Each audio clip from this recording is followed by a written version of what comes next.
എല്ലാവർക്കും ഒരു പ്ലോട്ട് പറയട്ടയിലേക്ക് സ്വാഗതം. ഇന്ന് നമ്മൾ കാണാൻ പോകുന്ന വി ആർ ഓൾ ട്രൈങ് ഹിയറിന്റെ എപ്പിസോഡ് 8 ആണ്. എപ്പിസോഡിന്റെ തുടക്കത്തിൽ നമുക്ക് വോയിസ് ഓവർ കേൾക്കാം. നീ എന്തുകൊണ്ടാ കാലാവസ്ഥയെ കുറിച്ച് എഴുതാന്ന് വിചാരിച്ചേ? എനിക്ക് തന്നെ അറിഞ്ഞൂടെ, എനിക്കെന്തോ തോന്നി, എന്നെ കൊണ്ട് അത് എക്സ്പ്ലെയിൻ ചെയ്യാൻ പറ്റത്തില്ല. ആ പറഞ്ഞത് എനിക്ക് ഇഷ്ടപ്പെട്ടു. എക്സ്പ്ലെയിൻ ചെയ്യാൻ പറ്റത്തില്ല. ചിലവർക്ക് എത്ര എക്സ്പ്ലെയിൻ ചെയ്യാൻ പറ്റത്തില്ലെങ്കിലും അത് അവർ പറ്റുന്ന രീതി എക്സ്പ്ലെയിൻ ചെയ്യാൻ നോക്കും. പക്ഷെ ആരെങ്കിലും എക്സ്പ്ലെയിൻ ചെയ്യാൻ പറ്റത്തില്ല എന്ന് പറഞ്ഞാൽ എനിക്ക് അപ്പോഴേ അത് മനസ്സിലാവും. അതൊരു ഫീലിംഗ്. മഞ്ഞ് പെയ്യുന്ന കണ്ടാലോ മഴ പെയ്യുന്ന കണ്ടാലോ ഞാൻ ഈ ലോകത്തിൽ നിന്ന് വിട്ടുപോകുന്ന പോലെ തോന്നും. നിനക്കറിയാലോ, എനിക്ക് എന്റെ കഥ ഈ ലോകം മുഴുവൻ അറിയണമെന്നുണ്ട്. അതുകൊണ്ട് ഞാൻ സംസാരിച്ചുകൊണ്ടേയിരിക്കും. പക്ഷെ വെതർ ഒന്ന് മാറുമ്പോൾ ഞാൻ ഈ ലോകത്തിൽ നിന്നേ വിട്ടുപോകും. എന്റെ ഉള്ളില് രണ്ടും ഉണ്ട്. ലോകം അറിയേണ്ട ദൊങ്മാനും ആരും അറിയാതെ കഴിയാൻ ആഗ്രഹിക്കുന്ന ദൊങ്മാനും. എന്റെ ഉള്ളിലും ഉണ്ട് ഒരു നല്ല ജീവിതം ആഗ്രഹിക്കുന്ന യങ്സിലും എന്ന റിവെഞ്ച് തീർക്കാനുള്ള യൂനയും. എന്റെ നോസ് ബ്ലീഡ്സ് നിന്നോ? അത് കുറെ നേരം മുമ്പേ നിന്ന്. ഇന്നത്തെ വെതർ എങ്ങനെ ഉണ്ട്? അത് നിന്നെ ഈ ലോകത്തിൽ നിന്ന് മാറ്റുന്നുണ്ടോ? അപ്പോഴാണ് നമ്മൾ കാണുന്ന ആള് മഞ്ഞിന്റെ അടിയില് വണ്ടി കമന്നു കിടക്കുകയാണ്. അതിന്റെ അകത്തിരിക്കുകയാണ് ആള്. ദൊങ്മൻ പറയാണ്, ഉടനെ തന്നെ ഞാൻ ഈ ലോകത്ത് നിന്ന് വിട്ടുപോകും. എനിക്കൊരു കോൾ വരുന്നത്, അത് എടുക്കണം. ശരി, മന്നത്തെ സൂക്ഷിച്ച് ഓടിച്ചു പോണേ. എന്നിട്ട് ആൾ എമർജൻസി വിളിക്കുകയാണ്. ഇവിടെ ഒന്ന് പെട്ടെന്ന് വരണം, ഞാനിവിടെ തണുത്ത് ഉറച്ചിരിക്കുവാണ്. സാർ, നിങ്ങൾ എവിടെയാണ്? ഞങ്ങൾ എങ്ങോട്ടാണ് വരേണ്ടത്? കുഴപ്പമൊന്നുമില്ലല്ലോ. എന്റെ ഈ സൗണ്ട് കേട്ടിട്ട് ഞാൻ സ്വയമായിട്ടിരുന്ന് വിറയ്ക്കുവാന്ന് തോന്നുന്നുണ്ടോ? ഒന്ന് വേഗം വാടോ. അങ്ങനെ ആളവിടെ പെട്ടിരിക്കുകയാണ്. അത് കട്ട് ചെയ്ത് യൂന ജെയുടെ സ്ക്രീൻ പ്ലേ നോക്കുന്നു. അതിൽ എഴുതിയിട്ടുണ്ട് ബൈ ജെ ആൻഡ് യങ്സിൽ. അത് കട്ട് ചെയ്ത് ദൊങ്മാനെ ജെ വിളിക്കുകയാണ്. എനിക്ക് ഇപ്പൊ എടുക്കാൻ പറ്റത്തില്ല, പിന്നെ സംസാരിക്കാം എന്ന് പറഞ്ഞ ആള് ഫോൺ കട്ട് ചെയ്യും. ആ മെസ്സേജ് അയക്കാണ്, ഞാൻ യൂനയുടെ വേറെ പേര് എന്റെ സ്ക്രീൻ പ്ലേ ചേർത്തിട്ടുണ്ട്, അതുകൊണ്ട് ഇനി വാ അടച്ചിരുന്നോണം, ഇത് ആരടുത്തും പറയാൻ നിക്കല്ലേ പറഞ്ഞ. അപ്പൊ ആള് വീണ്ടും ജയെ വിളിക്കുകയാണ്. എനിക്കറിയാതെ യങ്സിലെന്നല്ലേ, എന്റെ വാ അടച്ചിരിക്കാനോ? നിനക്ക് തോന്നുന്നുണ്ടോ ഞാൻ അങ്ങനെ ഇരിക്കുമെന്ന്? ഞാൻ എന്റെ ജീവിതത്തിൽ ഇതുവരെ വാ അടച്ചിരുന്നിട്ടില്ല. എന്തോ എനിക്ക് പറയുന്നൊന്നും കേൾക്കുന്നില്ല. സോറി, എനിക്ക് അത്ര ധൈര്യം ഇല്ലാത്തോണ്ട് എനിക്ക് യൂനയുടെ യഥാർത്ഥ പേര് ചേർക്കാൻ പറ്റിയില്ല. അങ്ങനെ വേണം നീ പറയേണ്ടത്. ഞാൻ എന്തെങ്കിലും നിന്റെ അടുത്ത് ബഹുമാനത്തോടെ സംസാരിക്കണം. നീ എന്റെ അടുത്ത് എങ്ങനെ ബിഹേവ് ചെയ്തിട്ടുള്ള? ഒരു കാര്യത്തിന് നന്ദിയുണ്ട്. ഞാൻ നിന്നെ കുറിച്ച് എപ്പോ ആലോചിക്കുമ്പോഴും എന്റെ ചോര അങ്ങ് തിളച്ചു കയറും. അതുകൊണ്ട് തന്നെ സക്സസിന് ഇത്ര കടന്ന് അർത്ഥം പിടിക്കുന്ന. എനിക്കറിയാം നീ എങ്ങനത്തെ ഉള്ള ആളാണ്. നിന്നെ പോലെ ബാക്കിയുള്ളവരും തോൽവികളായിട്ട് നിനക്ക് കാണണം. പക്ഷെ ഞാൻ നിന്റെ വാക്കുകൊണ്ടൊന്നും വീഴത്തില്ല. അല്ലെങ്കിൽ ഒരു കാര്യം ചെയ്യും, എന്റെ അടുത്ത് വാ ധൈര്യം ഉണ്ടെങ്കിൽ. അപ്പൊ ഞാൻ നിന്റെ അടുത്ത് ബഹുമാനത്തോടെ ബിഹേവ് ചെയ്യാം. എനിക്കറിയാം നിനക്ക് ഇവിടെ വരെ വരാനുള്ള ധൈര്യം ഇല്ലെന്ന്. എനിക്കുണ്ടടാ, ഉണ്ട്, ഞാൻ വരും. അങ്ങനെ ആളവിടെ കടന്ന് ദേഷ്യപ്പെടുവാണ്. അങ്ങനെ ആൾ ഇമാജിൻ ചെയ്യാണ്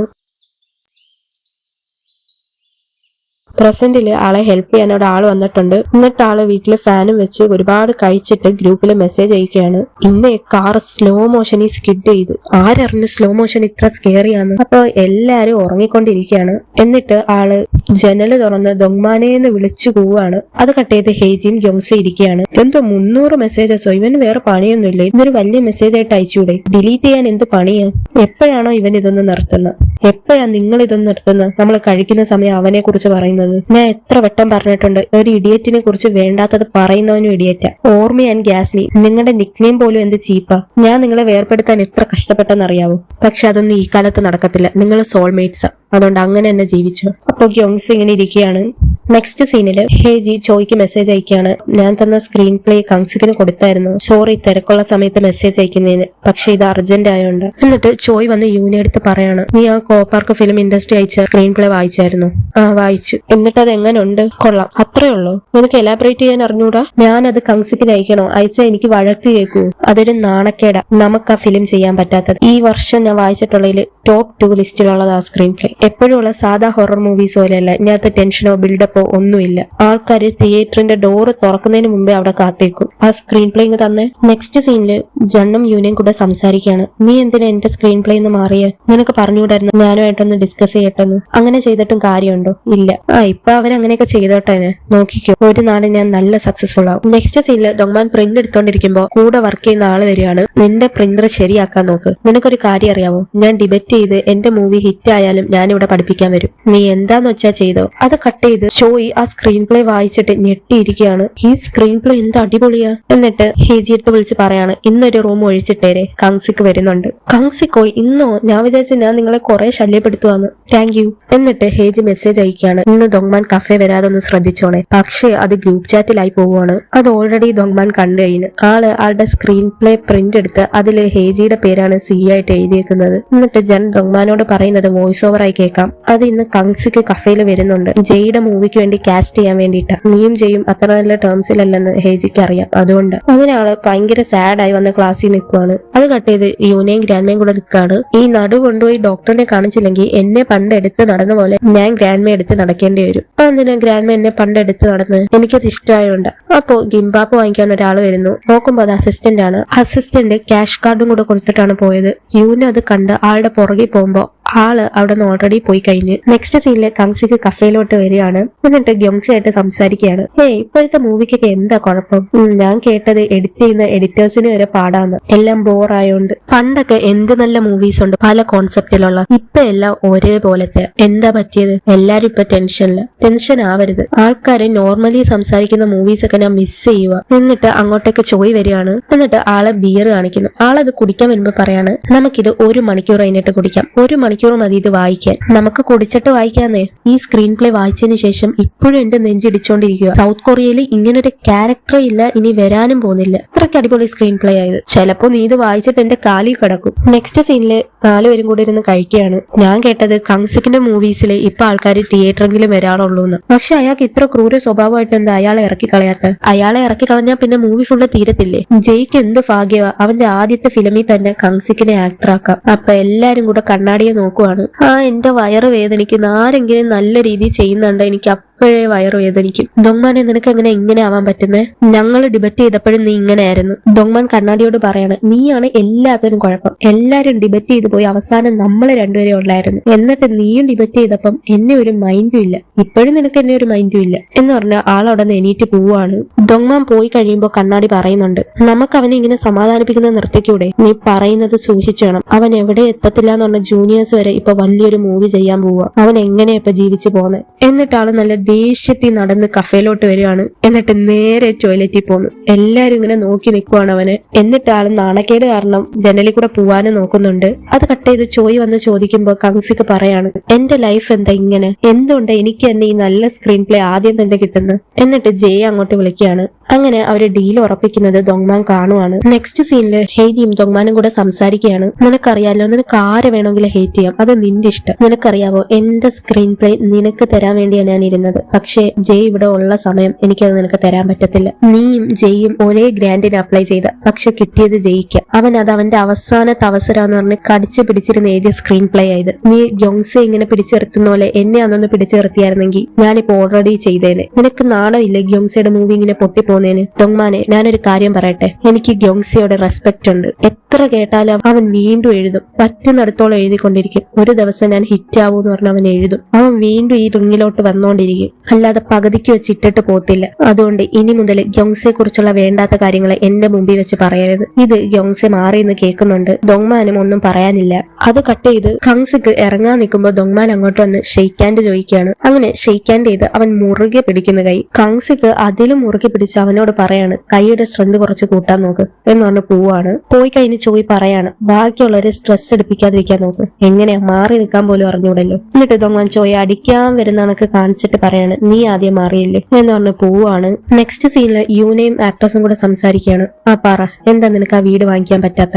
ഞാൻ ഗ്രാൻഡ്മയുടെ അഡ്രസ്സ് മാറ്റിയിട്ടുണ്ട്, അതുകൊണ്ട് റിപ്പോർട്ടേഴ്സ് കണ്ടുപിടിക്കില്ല. എന്നിട്ട് നീ അവിടെ തന്നെ താമസിക്കാൻ പോവാ? എന്റെ പേരിന് ദോഷം വരാതിരിക്കാൻ വേണ്ടിയാണ് ഞാൻ അങ്ങനെ പറഞ്ഞത്. ഞാൻ വലിയ പാടുള്ള കാര്യമൊന്നും ചെയ്യാൻ പറയുന്നില്ലല്ലോ. അതുമല്ല, അങ്ങനെ ഒരു വീട്ടിൽ താമസിച്ചാൽ നിനക്കൊരു ഡീസെന്റ് ആയിട്ടുള്ള ഒരു ഗയ്യൻ ഡേറ്റ് ചെയ്യാം. ദൊങ്മാൻ നല്ല ആളാണ് നിന്റെ സ്റ്റാൻഡേർഡ്സിൽ. പിന്നെ എന്റെ സ്റ്റാൻഡേർഡ്സിലല്ലാതെ നിങ്ങളുടെ സ്റ്റാൻഡേർഡ്സിലുള്ള ആളെ ഞാൻ ഡേറ്റ് ചെയ്യണോ? അവൻ എന്താ നല്ലതെന്ന് പറയാൻ കാര്യം? ഞാൻ അവനായിട്ടിരിക്കുമ്പോ സേഫ് ആണ്. അവൻ ഒരു നേരം കരയും, പിന്നെ വീണ്ടും തിരിച്ചു വരും. അത് ആലോചിക്കുമ്പോ എനിക്കും തോന്നും, എന്നെ കൊണ്ട് അങ്ങനെ പറ്റുമല്ലേ. പക്ഷെ എന്തുകൊണ്ടാണ് ഇപ്പോഴും ഞാൻ ആ പാസ്റ്റിൽ തന്നെ ജീവിച്ചുകൊണ്ടിരിക്കുന്നത്? ഒരു ദിവസം ഞാനും അങ്ങനെ തിരിച്ചു വരും, ഉറപ്പായിട്ടും ഉടനെ തന്നെ. നിങ്ങൾ നിങ്ങളുടെ പൈസ എന്ന് അതെങ്ങനെ ഉപയോഗിക്കണോന്ന് പറയുന്നത് ഒട്ടും ശരിയല്ല. എനിക്ക് പുതിയ ഉടുപ്പ് വേണോന്നാ പറയുന്നത്. എനിക്ക് ഒന്നും ഇല്ലാത്തപ്പോ എന്നെ ഹെൽപ്പ് ചെയ്തത് എന്റെ ഗ്രാൻഡ്മയെ. ആരും ഇല്ലാത്തപ്പോ എന്നെ പിടിച്ചു നിർത്തി പറഞ്ഞാൽ ഞാൻ എവിടെയും പോത്തില്ലെന്ന്. എനിക്ക് പൈസ ഉണ്ടാകുമ്പോൾ ഞാൻ നല്ല ഫുഡ് ഗ്രാൻഡ്മയ്ക്ക് വാങ്ങിച്ചു കൊടുക്കും. ഒരു ഹെൽത്തി ആക്കാനുള്ള മെഷീൻ ഉണ്ടെങ്കിൽ ഞാൻ എത്ര പൈസ വേണമെങ്കിലും അതിന് ചെലവഴിക്കും. അതിനൊക്കെ ഈ പൈസ കൊള്ളാമെങ്കിൽ ഞാൻ ഈ പൈസ സ്വീകരിക്കാം. ശരി, നിനക്ക് ഇഷ്ടമുള്ള പോലെ ഈ പൈസ ഉപയോഗിച്ചു. അങ്ങനെ ആൾ ആ കാർഡും എടുത്ത് ദേഷിച്ചിറങ്ങി പോവുകയാണ്. ആൾ പോയി കഴിയുമ്പോൾ ആക്ട്രസ് പറയാണ്, ഇത് എന്താ, ഇത് വേദനയോ? ഇതിനെക്കുറിച്ച് എപ്പോഴും ഇങ്ങനെ പറഞ്ഞുകൊണ്ടിരിക്കുന്ന എന്തിനാ? അത് വലിയ കാര്യം വല്ലതും ആണോ? അപ്പൊ 9 വയസ്സുള്ള എന്റെ കാര്യമോ? ആരും ഇല്ലാതെ വീട്ടിൽ പോലും പോകാൻ പറ്റാത്ത, രാവിലെ എണീക്കുമ്പോ കാണുന്നത് പിച്ചാത്തി എടുത്ത് ടേബിളിൽ കുത്തുന്ന അച്ഛനെയാ. ഇതുമല്ല ഞാൻ ആരടുത്തെങ്കിലും പറഞ്ഞിട്ടുണ്ടോ? വേദനയോ? നിനക്ക് യഥാർത്ഥ വേദന എന്താണെന്നറിയാവോ? നിന്റെ അച്ഛൻ അയാളുടെ ഫസ്റ്റ് ലവിലോട്ട് തിരിച്ചു പോയപ്പോ. ഇതെല്ലാം അസിസ്റ്റന്റ് കേട്ടോണ്ടിരിക്കുകയാണ്. ആക്ട്രസ് ഒന്നും മിണ്ടാതെ ഇങ്ങനെ ഇരിക്കുകയാണ്. നെക്സ്റ്റ് സീനില് ദൊങ്മാനെ യൂനെയാണ് കാണിക്കുന്നത്. നീ സ്ക്രീൻ പ്ലേ ഹേജിക്ക് കൊടുത്തോ? എന്ത് പറഞ്ഞു? ഞാൻ കൊടുത്തില്ല. അതെന്താ? ഹേജി ഞാനുമായിട്ട് വർക്ക് ചെയ്യത്തില്ലെന്ന് പറഞ്ഞു. എന്തുകൊണ്ട്? അടി കൂടുന്ന രണ്ടാൾക്കാരെ ഒരുമിച്ച് ഡീൽ ചെയ്യാൻ പറ്റത്തില്ലെന്ന്. നിനക്കറിയാലോ ഞാനും ജെയ്യും നല്ല ടേംസിലല്ല. ഞാൻ കുറച്ച് വേണ്ടാത്ത സംസാരിച്ചോട്ടെ. യങ്സില് പോലെ അവന്റെ. നീ എന്തിനാ നിന്റെ കഴിവ് ഫുള്ള് അവന് വേണ്ടി ചെലവഴിച്ച്? അവൻ എന്തിനാ നിന്നെ ഇങ്ങനെ ഇട്ട് യൂസ് ചെയ്യുന്നത്? അതുകൊണ്ടാണ് നിനക്ക് ഈ നോസ് ബ്ലീഡ്സ് വരുന്നത്. അപ്പോ അവിടെ ഇരുന്നൊരു കപ്പ് തറ വീണ് പൊട്ടുകയാണ്. എന്നിട്ട് യൂന ദേഷ്യ എണീറ്റ് പോകുന്നു. ആളുടെ മൂക്കിൽ നിന്ന് ബ്ലഡ് വരുന്നുണ്ട്. എന്നിട്ട് ആള് യൂനയുടെ പുറകെ പോവാണ്. യൂന സോറി, ഒരു നിമിഷത്തേക്ക് എന്റെ കയ്യിൽ നിന്ന് അങ്ങ് വിട്ടുപോയി. എന്നിട്ട് യൂന സ്റ്റോപ്പായിട്ട് പറയാണ്, നീ ഒരാളെ ഡേറ്റ് ചെയ്യുമ്പോൾ നീ നിന്റെ കഴിവ് ഉപയോഗിക്കത്തില്ല അയാൾക്ക് വേണ്ടി. നീ പിടിച്ചു വെച്ചേക്കോ അത് എന്ന് പറഞ്ഞ ആള് വീണ്ടും നടക്കാണ്. ദൊങ്മാനും പുറകെ പോകുന്നു. നെക്സ്റ്റ് സീനില് യൂന ഇങ്ങനെ റൂമിലിരിക്കുകയാണ്. ദൊങ്മാനും. എന്നിട്ട് യൂന ദൊങ്മാനെ വിളിക്കുന്നു. എനിക്കൊരു ഫണ്ണി സ്റ്റോറി പറഞ്ഞു. അപ്പൊ ദൊങ്മാൻ പറയാണ്, താങ്ക് യു, നിന്റെ കയ്യിലുണ്ടെന്ന് എനിക്കറിയാം. ആ ആക്സിഡന്റിനെ കുറിച്ച് എന്റെ അടുത്ത് പറയാത്ത എന്താ? അത് ഞാൻ കൂളായി തോന്നിക്കാന്. അഥവാ അതെന്റെ അവസാനത്തെ കോളാണെങ്കിൽ എനിക്ക് നിന്റെ മുമ്പിൽ കൂളാവണം. അങ്ങനെ രണ്ടുപേരും ഒന്നും മിണ്ടാതിരിക്കുകയാണ്. നെക്സ്റ്റ് സീനില് ബ്രദറിനെയാണ് കാണിക്കുന്ന. ആളടുത്ത് ഒരാൾ വന്ന് പോയം കൊടുത്തിട്ട് പറയാണ്, എങ്ങനെയുണ്ട്? മരണം, വേദന, വിഷമം അതൊക്കെ ഒരു പോയത്തിൽ ഉപയോഗിച്ചാൽ പിന്നെ ആ പോയം കൊള്ളത്തില്ല. എന്നിട്ട് ഒരാൾ ബ്രദറിന്റെ അടുത്ത് വരികയാണ്. ഇതോ അവിടെ നിൽക്കുന്നതെല്ലാം നിന്റെ ഫാൻസാ, ഒരു മീറ്റിംഗ് കൂടിക്കൂടെ? എന്നിട്ട് അവരെല്ലാം കൂടെ ഇരുന്ന് സംസാരിക്കുകയാണ്. പ്രൊഫസർ ഒരുപാട് നിന്നെ കുറിച്ച് പറഞ്ഞിട്ടുണ്ട്, ഇപ്പോഴെന്താ പോയം ഒന്നും എഴുതാത്തെ? നിങ്ങളുടെ പോയം എനിക്ക് ഇഷ്ടപ്പെടാൻ കാരണം അത് സിമ്പിളും പക്ഷെ നല്ല സ്ട്രോങ്ങും ആയിരിക്കും. നിങ്ങൾക്ക് എങ്ങനെ ഇത്ര നാച്ചുറൽ ആയിട്ടുള്ള പോയം എഴുതാൻ പറ്റുന്നേ? അപ്പോ ആളൊന്നും മിണ്ടുന്നില്ല. നിങ്ങൾ 3 വട്ടം ഡിക്ഷണറി വായിച്ചിട്ടുണ്ടെന്നാ കേട്ട. ഏതാ വായിച്ച്? എനിക്ക് ഒരെണ്ണം വായിക്കണം. നിങ്ങളുടെ ലക്ഷ്യം എന്താ? ഒരു ഡിക്ഷണറി മുഴുവൻ വായിക്കാൻ നിങ്ങളുടെ ലക്ഷ്യം എന്താ? അത് എനിക്കൊരു നല്ല പോയം എഴുതണം. ഇതിനൊക്കെ ഒരു ലക്ഷ്യമുണ്ടോ? വിശക്കുമ്പോ തിന്നുന്നു, അതൊക്കെ പോലെ തന്നെ. തിന്നുന്നത് മരിക്കാതിരിക്കാൻ വേണ്ടി. എഴുതി കഴിഞ്ഞാൽ മരിക്കാതിരിക്കൂ? ഒരു ഡയറി പോലും നമുക്ക് ബാക്കിയുള്ളവർ കാണരുത് എന്ന് പറഞ്ഞ് എഴുതാൻ പറ്റത്തില്ല. ബാക്കിയുള്ളവരെ കാണാൻ വേണ്ടിയാ നമ്മൾ എല്ലാം ചെയ്യുന്നത്. ഒരാൾക്കൊരു കുട്ടിയെ നഷ്ടപ്പെടുന്നു, അയാൾ പിന്നെ ഫുള്ള് ആൽക്കഹോളിലായി ജീവിതം. എന്നിട്ട് പേപ്പറിൽ എന്തൊക്കെയോ എഴുതിയെടുക്കുന്നു. ഇത് ആൾക്കാർ വായിച്ചിട്ട് കുട്ടി നഷ്ടപ്പെട്ടതുപോലും നോക്കാതെ ആ എഴുത്തിനെ കുറിച്ച് പറഞ്ഞുകൊണ്ടിരിക്കുന്നു. അതോടെ അയാൾ എഴുത്ത് നിർത്തി. ഇത് മനോഹരമായിട്ടുണ്ട്, എന്ത് മനോഹരമായിട്ടുണ്ട്. ഒരു കുട്ടി നഷ്ടപ്പെട്ടതാ നിങ്ങൾക്ക് മനോഹരം? എന്നിട്ട് ആള് നടക്കുകയാണ്. അപ്പൊ ആൾ എഴുതിയ പോയം വോയിസ് ഓവറായി കേൾക്കാം. ഒരു ദിവസം ഞാൻ പറഞ്ഞ വാക്കുകൾ എനിക്ക് ഓർമ്മ വന്നു. ഞാൻ നിന്നെ കണ്ടുപിടിക്കും. ഒരമ്മയും കുട്ടിയും പോലെ, പട്ടിയും അതിന്റെ ഓണറിനെയും പോലെ, ഒരു വിൻഡോയും ലൈറ്റിനെയും പോലെ. ആൾക്കാര് കടന്നുപോകും, അവരെ കാത്ത് ആരെങ്കിലും ഉണ്ടായാൽ മതി. നെക്സ്റ്റ് സീനില് ചോയും ഹേജിയും കൂടെ സംസാരിക്കുകയാണ്. നിനക്ക് KFA എത്ര പൈസ കിട്ടി? 3 ബില്യൺ വോൺ. അത് കുറവാണല്ലോ, നീ അതിൽ നിന്ന് വിഡ്രോ ചെയ്യും. മനസ്സിലായില്ല? ചോയ് ഫിലിംസുമായിട്ട് വർക്ക് ചെയ്യും, നമുക്ക് ഒരുമിച്ച് വർക്ക് ചെയ്ത് ഈ മൂവി മുന്നോട്ട് കൊണ്ടുവരാം. പക്ഷേ ഞാനിപ്പം മാറിയ എനിക്ക് ഗവൺമെന്റിൽ നിന്ന് ഫണ്ട് കിട്ടത്തില്ല. നീ എന്തിനാ ഫണ്ട് നോക്കുന്നത്? നിനക്ക് പൈസയല്ലേ വേണ്ടത്? ചോയ് ഫിലിംസിന്റെ കൂടെ നിന്ന് നിനക്ക് പൈസ ഉണ്ടാക്കാം. ഞാൻ നിന്റെ കോപാക് ഫിലിം ഇൻഡസ്ട്രി വലുതാക്കി തരാം. അപ്പൊ ആള് ചിരിക്കുകയാണ്. അത് ആലോചിച്ചപ്പോ തന്നെ നിനക്ക് ചിരി വരുന്നല്ലേ? എനിക്കിനി നിങ്ങളുടെ ഹെൽപ്പ് വേണ്ട, കൺസിക്കിനെയും വേണ്ട. പക്ഷേ ജയ് ഓൾറെഡി എന്റെ കൂടെ വർക്ക് ചെയ്യാന്ന് പറഞ്ഞല്ലോ. അപ്പൊ ഹേജി ഷോക്ക് ആവുകയാണ്. ഞാൻ അവന്റെ അടുത്ത് ചോദിച്ചപ്പോ അവൻ അപ്പൊ തന്നെ സമ്മതിച്ചു. എല്ലാം നിനക്കെതിരാ ഹേജി, അതുകൊണ്ട് ഞാൻ പറയുന്നത് കേക്ക്. നമുക്ക് ഒരുമിച്ച് വർക്ക് ചെയ്ത് പൈസ ഉണ്ടാക്കാം. ശരി, നിങ്ങൾ കേട്ടിട്ടുണ്ടെന്ന് തോന്നുന്നു. ഞാൻ ഫിലിമിന് വരുന്നതിന് മുമ്പ് ഞാൻ ജേർണലിസ്റ്റ് ആയിരുന്നു.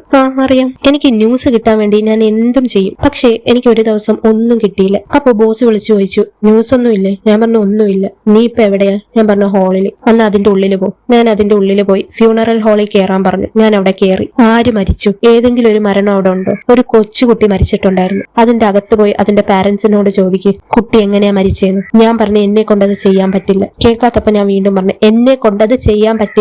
എന്നിട്ട് ഞാൻ ക്വിറ്റ് ചെയ്തു. നിന്നെ പോലെ അവിടെ ഇരുന്ന് ഇങ്ങനെ പറയുന്ന ഓണറായിരുന്നു അവിടെ ഉള്ളത്. എനിക്ക് നിന്നെ പോലെയുള്ള ആൾക്കാരുമായിട്ട് ഡീൽ ചെയ്യാൻ വയ്യ. അതുകൊണ്ട് ഞാൻ നീയുമായിട്ട് കണക്ഷൻ അങ്ങ് നിർത്തുക. നീ ആ ഫിലിം എന്താന്ന് വെച്ചാൽ എടുത്തോ. ഈ ഫീലിങ്സ് എടുത്ത് മുമ്പ് ഇട്ടാൽ നിനക്ക് ബിസിനസ് ചെയ്യാൻ പറ്റില്ല. പണ്ട് എന്റെ ഗ്രാൻഡ്മ പറയായിരുന്നു, ദേഷ്യം പിടിച്ച് ഫുഡ് ഉണ്ടാക്കിയ ഫുഡിന് ടേസ്റ്റ് ആണില്ലെന്ന്. അതുകൊണ്ട് ദേഷ്യം മൊത്തം അടക്കി പിടിച്ചിട്ടാ ഫുഡ് ഉണ്ടാക്കുന്നത്. അതൊരു സിമ്പിൾ റെസിപ്പി ആയിരുന്നാലും നല്ല ടേസ്റ്റ് ആയിരിക്കും.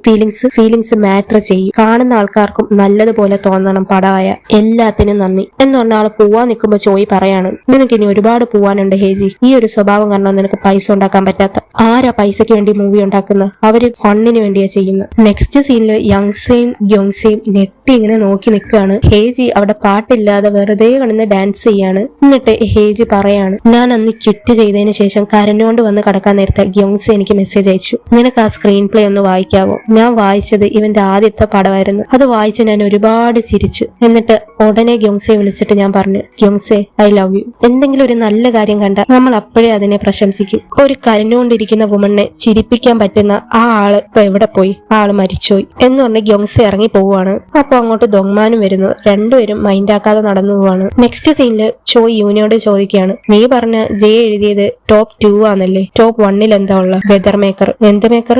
വെദർ. ദൊങ്മാൻ എഴുതിയത് റിവിഷൻ ചെയ്തത് നല്ല രീതി വന്നിട്ടുണ്ട്, ആദ്യത്തെ പോലെയല്ല. നിനക്കറിയാലോ ഒരുപാട് ടാലന്റ് ഉണ്ട്. നല്ല രീതിയിൽ ചെയ്യുന്ന പടത്തിന് ഡീസന്റ് ആയിട്ടുള്ള അഭിപ്രായം കിട്ടും, ഡീസന്റ് ആയിട്ട് ചെയ്യുന്ന പടത്തിന് അഭിപ്രായം കിട്ടണമെന്നുമില്ല. പറഞ്ഞു വരുന്നത് മുങ്ങാൻ പോകുന്ന കപ്പലിനെ എന്തിനാ പൊക്കിയെടുക്കുന്നത്? ഞാൻ നിന്നെ ഒരുപാട് പഠിപ്പിച്ചല്ലോ എന്ന് പറഞ്ഞ ആളെ ഇറങ്ങി പോവാണ്. യുവിനെ ഒന്ന് ചിരിക്കുകയാണ്. നെക്സ്റ്റ് സീനില് ചോയ് ദൊങ്മാനെ കണ്ടിട്ട് നിർത്തുകയാണ് കാറ്. എന്നിട്ട് പറയാണ്, നീ എന്താ ഓൺലൈനിൽ അടിച്ചുവിട്ട് ചോയ് ഫിലിംസിൽ മറിഞ്ഞിരിക്കുന്ന രഹസ്യങ്ങളോ? നീ തെറ്റ് ചെയ്തിട്ടുണ്ടെങ്കിൽ അത് നീ സമ്മതിക്കണം. അങ്ങനെ ചോയ് ഇറങ്ങി വന്നിട്ട് പറയാണ്, നിനക്കറിയാവോ ഈ കഴിവില്ലാത്ത ആൾക്കാർ ഒരിക്കലും ആലോചിക്കത്തില്ല ഇത് എനിക്കുള്ള വഴിയാണോ? പക്ഷേ കഴിവുള്ളവര് അതൊരു 100 വട്ടം ചിന്തിക്കും. ഇത് ഗ്യോങ്സെ കണ്ടോണ്ട് വന്ന് അവിടെ ഇരിക്കുകയാണ്. ഇത്ര കഷ്ടപ്പെട്ട് ഏറ്റവും അവസാനം അവരൊന്ന് ആലോചിക്കും, ഞാൻ തെറ്റായ പാതയിലാണോ, ഇത് എനിക്കുള്ളതാണോ? പക്ഷേ കഴിവില്ലാത്തവരങ്ങനെ ആലോചിക്കൂല. എന്തെങ്കിലൊക്കെ ആവട്ടെ. കുറച്ചു ദിവസം മുമ്പ് എനിക്കൊരു സംഭവം നടന്നു. ഞാൻ ഓൾറെഡി ബോറടിച്ചിരിക്കുക, ഇനി ഇതും കൂടെ കേൾക്കണം. ഞാൻ മഞ്ഞത്ത് പെട്ടിരുന്നപ്പോൾ ഞാൻ ചൂടുള്ളൊരു ദിവസം ഇരിക്കുന്നതൊക്കെ ആലോചിച്ചു. അപ്പൊ എന്താ നടന്നതെന്നറിയാവോ? ഞാൻ ശരിക്ക് വീർത്ത്. ഇതാ നോക്ക്, ഞാൻ ഇപ്പോഴും വീർക്കുക. നീ ഒന്ന് പോയി ഡോക്ടറിനെ കാണണേ. എനിക്ക് അവാർഡ് കിട്ടുന്നതായിട്ട് ഞാൻ എത്ര വട്ടം ആലോചിച്ചിട്ടുണ്ടെന്നറിയാവോ? ബസ്സിലിരിക്കുമ്പോഴോ പല്ല് തേക്കുമ്പോഴോ ഒക്കെ ഞാൻ ആലോചിക്കും. മോൻ അവിടെ ആലോചിച്ചുകൊണ്ടിരുന്നോ ആ പോസ്റ്റ് വേഗം ഡിലീറ്റ് ആക്കണേ. ഞാൻ അത് ഡിലീറ്റ് ആക്കത്തില്ല. അപ്പൊ ഗ്യോങ്സെ അങ്ങോട്ട് വരികയാണ്. അവാർഡ് വാങ്ങിക്കുന്ന സ്വപ്നം കണ്ടിട്ടാണോ നീ അതെടുത്ത് പോസ്റ്റ് ചെയ്യുന്നത്? അത് ഡിലീറ്റ് ആക്കാൻ നോക്കുക, അത് പ്രശ്നമാവും. ഞാൻ അതിട്ടത് നിങ്ങൾക്ക് ആർക്കും ഇടാൻ പറ്റാത്തോണ്ടാ. ഇങ്ങനത്തെ ഒരു വേസ്റ്റിനെ ആർക്കും ഡീൽ ചെയ്യാൻ പറ്റത്തില്ല. വേസ്റ്റോ? അപ്പൊ അങ്ങോട്ട് ബ്രദർ വരാണ്. ദൊങ്മാൻ പേടിച്ച് മാറി പോവുകയാണ്. ഗ്യോങ്സെ അവനെ പിടിച്ചു വെക്കുന്നുണ്ട്. എന്നിട്ട് ബ്രദർ ചോദിക്കുകയാണ്, ആർക്ക് ക്യാബേജ് വേണം? അങ്ങനെ എല്ലാരും വന്ന് ക്യാബേജ് എടുക്കുന്നു. ചോയ് പറയാണ്, ഇവനെന്താ ഗുണ്ടയോ? ബ്രദർ ആ ക്യാബേജ് എടുത്ത് ചോദിച്ചു വന്നിട്ട് പറയാണ്, കാറ് തുറക്ക്. ഓ എനിക്ക് വേണ്ട, കാറ് തുറക്കാൻ ഞാൻ ഒറ്റയ്ക്കാ താമസിക്കുന്നത്, കാറ് തുറക്കാൻ. അങ്ങനെ അവളെ തുറക്കുവാണ്. എന്നിട്ട് യൂനയ്ക്കും കൊണ്ടുപോയി കൊടുക്കുന്നു. നെക്സ്റ്റ് സീനിൽ എല്ലാരും കൂടെ കഫേയിൽ ഇരിക്കുന്നുണ്ട്.